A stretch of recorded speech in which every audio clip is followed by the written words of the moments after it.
Hello, everyone. I'm ZHAO Chuang. Today, we are going to draw the head of Allosaurus. The head of Allosaurus looked like a relatively pointed triangle. A feature of its head was the presence of two very large lacrimal horns in front of its eyes. The lacrimal horns bulged up like a triangle. Its lower jaw was thin, but there were very strong muscles at the back of the mouth, making this part look fuller. Its neck was long and flexible. When drawing its head, first pay attention to the shape, as well as its teeth. Its teeth were sharp, but as a carnivorous dinosaur, its teeth were not very long. We should also pay attention to this. Now, let's draw the head of Allosaurus. First, we determine its size, and set the head about this big. Now, we start to draw its mouth. Looking at its mouth from the skull, imagine its end joints were here, its jugal bones were here, and the bones of the mouth should be this long.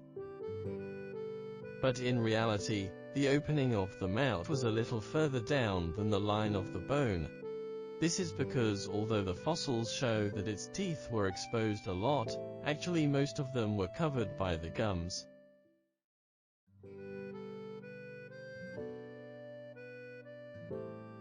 Considering the thickness of the gums, we need to draw this arc down a bit to make the skull look thicker.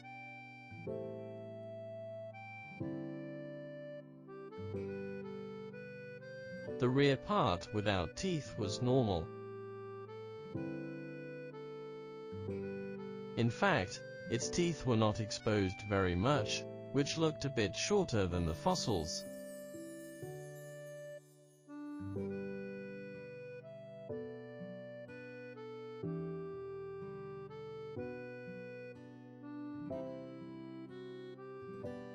Its longest teeth were here, and the further back, the shorter they were. Among dinosaurs, Allosaurus had relatively small teeth. Although it had the sharp teeth of carnivorous dinosaurs, its teeth were not large. Next is its lower jaw. The front end of its lower jaw was relatively sharp, and the entire lower jaw was thin. In this area, its lower jaw became very thick, because there were relatively large muscles, which looked more developed than the bones.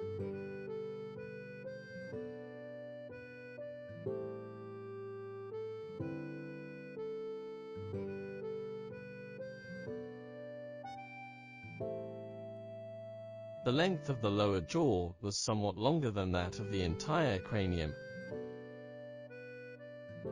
Here was the location of its eye sockets, which were shaped like this.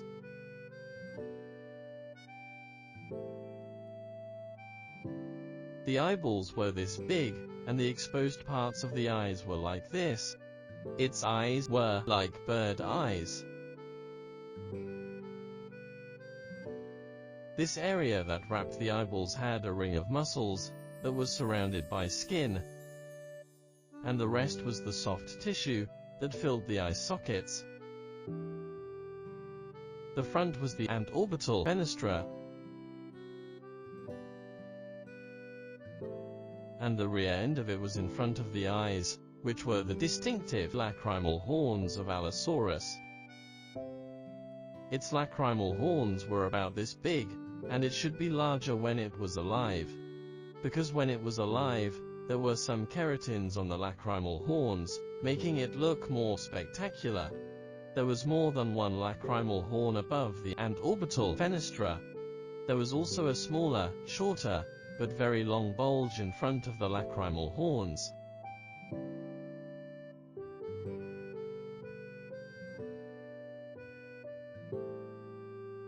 The front horns extended downward, and hid below the nostrils.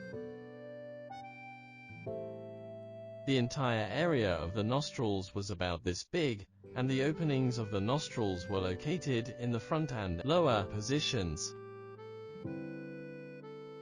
The bones above the nasal bone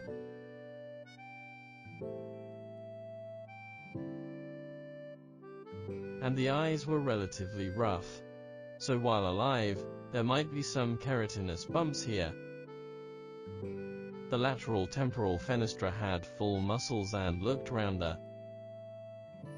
Its ears might be in this position. Some people believe that dinosaur ears grew in the temporal fenestra, but there was not much evidence to support this argument. We'll draw its ears here for now, resembling animals such as monitor lizards. From here, the muscles on the sides, the muscles in the neck, and the muscles on the back of the neck were connected.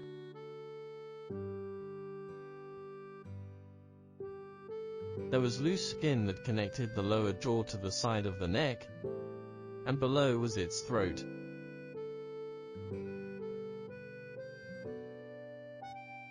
Next, we add some details. For example, we can draw some wrinkles on the back of the neck, because the neck of Allosaurus was very flexible and often twisted.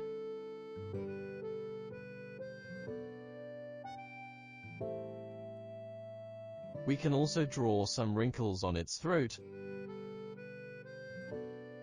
which were very easy to bend.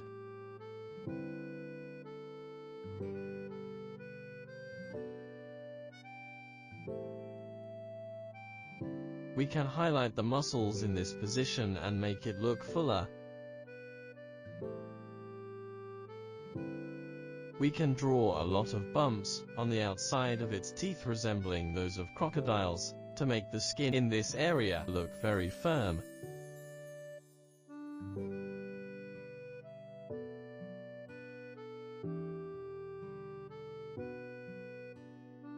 Carnivores like it often rip off their prey with great force, so the skin on their mouths should be very strong, like today's crocodiles.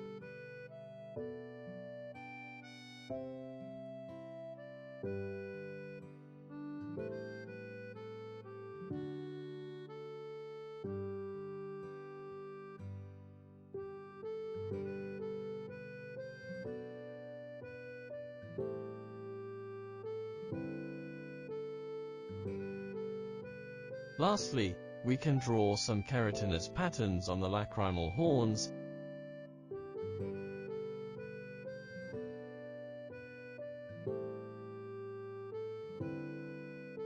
and some spikes on top of its head.